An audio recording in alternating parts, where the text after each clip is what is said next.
یہ ضرور ایک اچھا عمومی طریقہ ہے جو 15 میں اٹلی کے کرکر کا لگا اور بچپن سے اس نے پیش ہونے کا شروع کی اور وہ آخر تک پر یاد تھا کہ وہ حکومت کی لائسنس پہنچ گیا.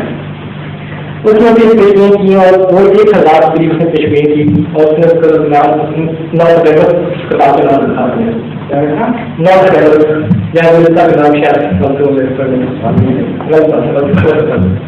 تو اس میں جو first world war second world war Napoleon Bonaparte Abraham Lincoln John F Kennedy یہ جو بڑے پرسنالٹیز ہیں ان کے جس طرح پیشگوئیاں کی جس طرح دکھایا گیا کہ کیا لفظ نے یوز کیے اس طرح میں ثابت کیا کہ اس طرح وہ واقعہ پیش ہے. ابھی میں کیا پھر میں حال میں جو موجودہ واقعہ پیش آیا اس کا شاید آپ کا دوبارہ اس کا یہ بھی کا ذکر تھا. پھر وہ جو فیوچر کی پیشگوئی کی جو مسئلہ افیکٹ مجھے کرتی تھی بات تھی کہ ایک میں اتنا بڑا دوسرا آئے گا کہ مکمل کا سب آ جائے گا. پھر سے بتایا کہ 1992 میں مصر میں ایک حکمران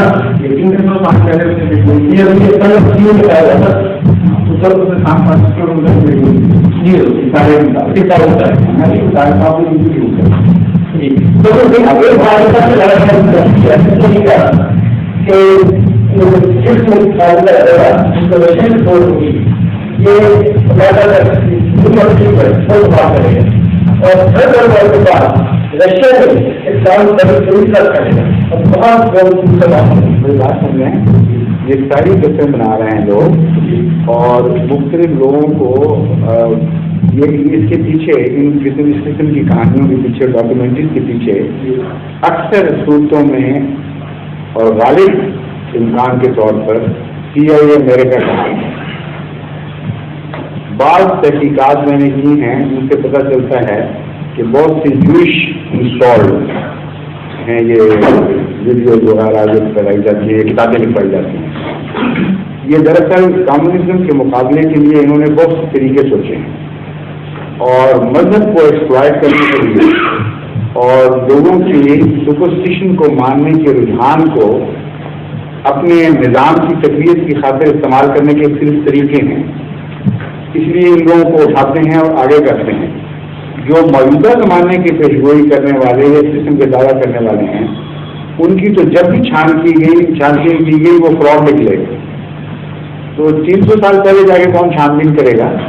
اس لیے پہلے تو یہ دیکھنا پڑے گا وہ کتاب ہے کیا, اس کا مطالعہ کرنا پڑے گا. جب پیشگوئیاں کی تھیں کیا اس کا دعویٰ تھا, خدا نے اس کو بھیجا تھا تو پھر کون سی جماعت اس نے قائم کی, یا وہ دعوے دار یہ کہتا تھا کہ میں کلی عالم الغیب ہوں. یہ ساری باتیں دیکھیں گے تو پھر تحقیق کریں گے. آپ اس ڈاکومنٹری کا مجھے حوالہ دلوائیں, وہ کتاب منگوائیں گے. ایک دفعہ مجھے یاد جب میں امریکہ گیا 78 میں تو ان دنوں وہ کرسٹن بال دیکھنے والی لیڈی تھی, کیا نام تھا اس کا مشہور, جین ڈکسن کے بعد وہ ریل مجھے ملے اور ایک کتاب بھی لے کے آئے کہ جین ڈکسن جو ہے وہ تو بڑی زبردست پیشگوئیاں کرتی ہے اور اس طرح اس کی پوری ہوتی ہیں اور فلاں نگوائی دی. تو میں نے کہا باقی سب جھگڑے میں فرسٹ میرا بھرتی میں پیچھے جا کے تحقیق کروں, اوتھینٹسٹی ان لوگوں کی دیکھوں, انٹیگریٹی دیکھوں. اگلے چند سال میں میری پیشگوئیاں لکھوا دو گی, کتاب یہ اور دیکھ لیتے ہیں.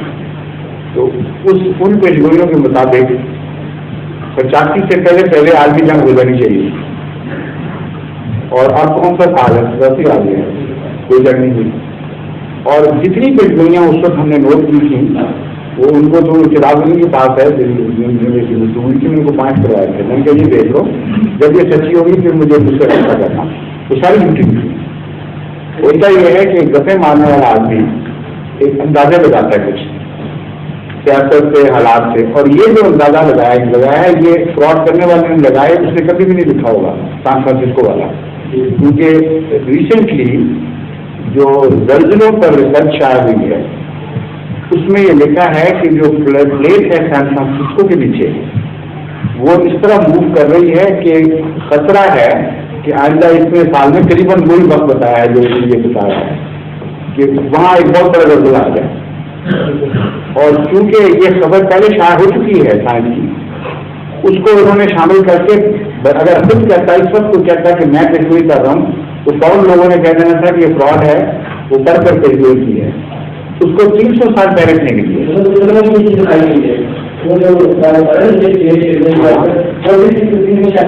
اسی لیے یہ سب فراڈ کا بہت سوفسٹیکیٹڈ طریقہ ہے. وہ دکھا دیا تاکہ کسی کو بعد میں شک نہ پڑے. وہ ہم تو ابھی بتا رہے ہیں تمہیں یہ بلیم بھی ہے، لیکن ہم پیشگوئی آدمی کر رہے ہیں 300 سال پہلے کی. یہ سب فراڈ ہے. اس کے باوجود وہ اثر ڈال جاتے ہیں. یہ سب چلاتے ہیں.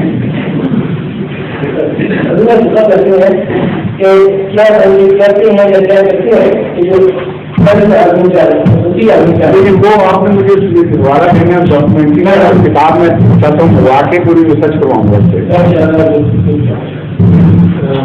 یہ نوسٹراڈامس جو ہے گریک ایسٹرالوجر تھا. پتا نہیں میں نے کتاب پڑھی ہوئی ہے. اچھا اچھا. اور اسی کتاب کے حساب سے 1986 میں تیسری عالمی جنگ ہونی چاہیے. میرے پاس ہے انگریزی ورژن. انگریزی ورژن. ہاں جو 86 میں گزر گیا امام صاحب والے ہیں اور بھی 5 منٹ پڑے ہم نوٹ کر کے بھیجیں میرا دقت. اور ڈاکومنٹری کے اس سے اس کو موازنہ کر کے دیکھیں کہاں کہاں سے جھوٹ بولا وہ ڈاکومنٹری بک کی بیسس پہ بنی. نہیں مگر ہو سکتا ہے بات غلط باتیں جھوٹ اس میں بک کتاب کی طرف وہ ڈاکومنٹری میں دیکھیں گے دیکھ کے پتہ رہے گا. ظہور مہدی آخر